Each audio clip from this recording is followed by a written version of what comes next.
Sa bisa ng warrant of arrest para sa kasong acts of lasciviousness, nahuli ang isang wanted person ng mga otoridad sa Barangay 6, Catbalogan City, Samar. Magbabalita dyan si Patrolwoman Cristel Palapax.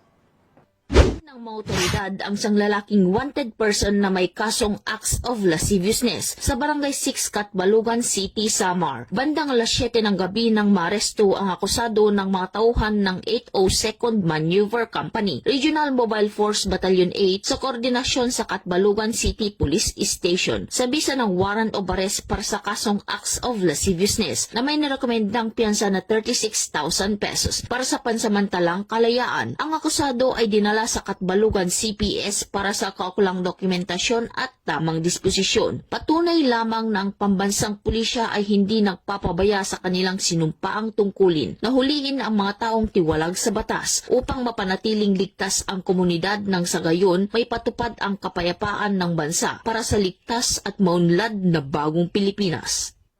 Mula dito sa Eastern Visayas, ako ang inyong PNN correspondent, Patrolwoman Palafox, alagad ng batas, tagataguyod ng Balitang Pulis.